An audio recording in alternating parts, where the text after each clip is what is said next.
lebih spesifik mengenai cara pemberian pupuk ketika musim hujan.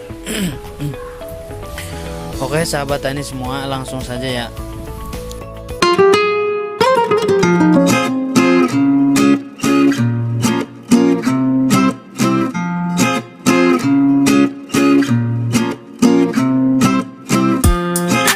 Assalamualaikum warahmatullahi wabarakatuh. Sahabat tani, berjumpa lagi dengan DH Channel. Info ragam pertanian, cerita tani, dan juga tutorial pertanian. Jadi kali ini saya akan membahas tentang tanaman cabai di musim hujan. Cara pemupukan tanaman cabai di musim hujan. Berhubung di kampung saya sekarang masih hujan ya, banyak hujan. Jadi untuk pemupukan di musim hujan itu apa sih yang kita perlukan? Ini di musim hujan ini kebanyakan biasanya tanaman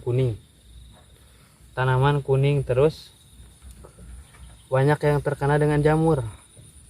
Jadi untuk pemupukannya apa, untuk pestisidanya apa gitu. Nah, contoh seperti tanaman yang mana? Tanaman yang ini nih. Contoh seperti tanaman yang ini juga tapi terkena dengan jamur. Untuk pemupukan masa vegetatif apa yang kita gunakan? Untuk pemupukan masa generatif apa yang kita gunakan? Untuk pemupukan di masa vegetatif, masa pertumbuhan, jadi sebelum berbunga di musim penghujan itu apa yang harus kita gunakan? Itu lumayan agak sulit. Dan untuk pemupukan masa ketika sedang berbunga seperti ini nih, di musim penghujan itu apa yang harus kita gunakan campurannya?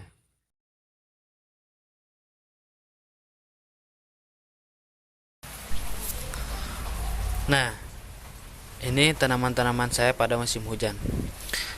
Jangan terpacu membuat tanaman itu terlalu tinggi ya, terlalu subur, terlalu rimbun, karena tingkat keseimbangan dapat berkurang sehingga lebih rentan terhadap serangan penyakit. Jadi edisi ini saya akan khusus pada musim hujan. Yang saya gunakan pada musim hujan dan yang saya alami pada musim hujan. Kemudian video ini bila lebih spesifik mengenai cara pemberian pupuk ketika musim hujan. Oke sahabat tani semua, langsung saja ya. Kali ini kita sedikit belajar mengenai pemberian pupuk pada musim hujan. Tanaman saya ini sudah memasuki fase generatif atau masa pembuahan ya. Apakah pemberian nutrisi atau pupuk ya efektif lewat pH spray atau kocor atau tabur? Kemudian nutrisinya apa saja yang kita gunakan? Kemudian jarak ya yang efektif itu seperti apa gitu. Mulai dari pembahasan yang pertama ya. Alhamdulillah nih tanaman saya ini masih segar ya, masih aman lah. Untuk sejauh ini masih aman, karena banyak sih di kampung-kampung saya sekarang yang mengalami kebusukan ataupun kuning. Meski sedikit nih ada kendala beberapa ya, kadang itu 1-2 lah daun kuning, terus busuk ya, tapi alhamdulillah untuk tanaman yang saya ini masih bisa diatasi. Oke, bahasan yang pertama untuk pupuk saya lebih cenderung ke pemberian fosfat, kalium, boron, dan kalsium. Kenapa tidak menyertakan N? Itu biasanya saya gunakan pada fase vegetatif atau fase pertumbuhan. Fosfat ini akan membantu proses pertunasan ya, menebalkan daun, menebalkan dinding sel-sel yang lain dan lain sebagainya. Dan saya merasa fosfat itu jauh lebih aman ketika memasuki fase musim hujan, fase generatif pada musim hujan. Tapi kunci utamanya pada musim hujan itu ada pada kalium. Dalam hal ini lebih memaksimalkan pH spray ya. Jadi yang dua ini saya lebih cenderung ke pH spray, disemprot. Bukan 2-3 sama yang boron. Biasanya saya gunakan merek dagang dengan Kalinet ya, Kalinet. Kalinet ini mengandung 3 unsur, yaitu kalium, fosfat, dan boron. Kalium meningkatkan proses bunga, meningkatkan keberhasilan proses bunga dan buah. Fosfat dan boron menjaga pertunasan tetap tumbuh. Fosfat dan boron menjaga pertunasan tetap tumbuh. Ini saya gunakan 4 hari sekali ya untuk pH spray atau 1 minggu sekali. Dosisnya 1-2 mili. Itu untuk pH spray. Nah, untuk yang kedua ya, saya gunakan sistem penaburan. Saya lebih cenderung pH penaburan dibanding pH pengocoran. Untuk pH atas saya pH spray, untuk pH bawah saya gunakan pH penaburan. Karena dibanding pH pengocoran pada musim hujan ya lebih efektif. Seperti mana kandungannya yang saya gunakan, yaitu yang mengandung unsur superfosfat ya, atau kalau ada asam humat, terus boron dan dolomit, kalium dan kalsium. Itu yang saya gunakan untuk pH bawah. Sekali lagi, untuk pH bawah saya gunakan yang mengandung unsur superfosfat ya. Terus kalau ada asam humat, kalau tidak ada bisa menggunakan boron. Kalau ada itu lebih baik asam humat ya. Terus dolomit, terus yang mengandung unsur kalium tinggi dan kalsium. Kalaupun mau ya untuk pakai pengocoran, pH pengocoran itu lebih baik tidak menggunakan kimia kalau mau dikocor, karena untuk musim hujan seperti ini ya dikocor tidak terlalu efektif.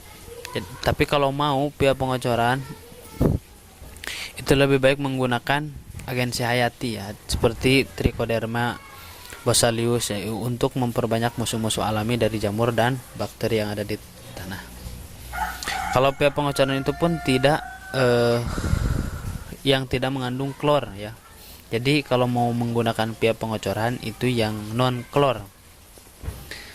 Nah, itu proses yang pertama dan yang kedua ya, untuk pemupukan dan pemberian nutrisi. Nah, untuk pestisida yang saya gunakan, pernah sih ada orang yang bilang ya untuk pestisidanya fungisida yang kontak ataupun fungisida yang jenisnya sistemik. Nah, di sini ternyata yang saya alami ya dari fungisida yang kontak atau sistemik, kalau satu-satu itu ketika diguyur hujan itu tidak terlalu efektif ketika terus diguyur hujan ya. Jadi saya menggunakannya pestisidanya saya silang-silang, pestisida jenisnya fungisida, terus fungisida berbahan aktif, dan esoknya lagi saya nyemprot dengan fungisida yang berbahan sistemik. Kalaupun bisa itu fungsidanya pakai perekat, karena kalau tidak pakai perekat itu fungisida akan habis terkikis oleh tanaman oleh hujan. Ya, mungkin sekian ya dari saya yang bisa sampaikan, semoga bermanfaat. Jadi 3 ya kesimpulannya. Yang pertama, pH atas spray itu bisa menggunakan dengan kalinet atau yang mengandung 3 unsur tadi. Itu untuk memaksimalkan pH bawah, karena pH bawah pasti akan terganggu ya, atau lambat ya untuk pH bawah. Jadi dimaksimalkan dengan pH atas, yaitu spray. Terus yang kedua, sistemnya itu pH penaburan. Untuk pH penaburan itu harus lebih condong terhadap saya gunakan terhadap superfosfat atau asam humat, terus tabur dengan boron, dolomit, terus yang mengandung unsur kalium dan kalsium. Jadi tidak menyertakan N. Terus kalaupun mau pH pengocoran itu menurut yang saya alami dan yang saya rasakan ya, yang saya lihat, itu lebih baik tidak menggunakan kimia kalau mau dikocor, tidak ditabur ya, tapi lebih baik menggunakan agensi hayati, itu untuk memperbanyak musuh-musuh alami dari jamur dan bakteri yang ada di tanah ya. Terus untuk pestisida saya silang-silang, pestisida yang berbahan kontak, terus besoknya lagi pestisida yang berbahan sistemik. Kalau bisa pakai perekat, itu mungkin jauh lebih baik. Dan alhamdulillah sampai saat ini tanaman masih subur dan masih berbuah. Meskipun ini diguyur hujannya tiap hari nih, kadang-kadang 2 hari nih hujannya tidak berhenti ya. Kadang sekarang hujan, besok panas lagi, besoknya lagi hujan lagi, kadang 2 hari itu terus-terus hujan. Maka saya sebisa mungkin ya habis hujan cepat semprot. Kalau untuk pemupukan tadi saya seimbangkan ya, habis hujan atau 4 hari sekali gitu, atau 1 minggu sekali. Dan untuk pestisida mah tadi saya gunakan itu pokoknya setiap habis hujan lah, habis hujan kira-kira agak lama tidak hujan lagi, semprot pestisida sistemik, pestisida jenis fungsida sistemik atau pestisida jenis fungsida yang bahan kontak. Sekian yang bisa saya sampaikan, semoga bermanfaat. Ini yang saya alami dan yang saya gunakan ya. Assalamualaikum warahmatullahi wabarakatuh.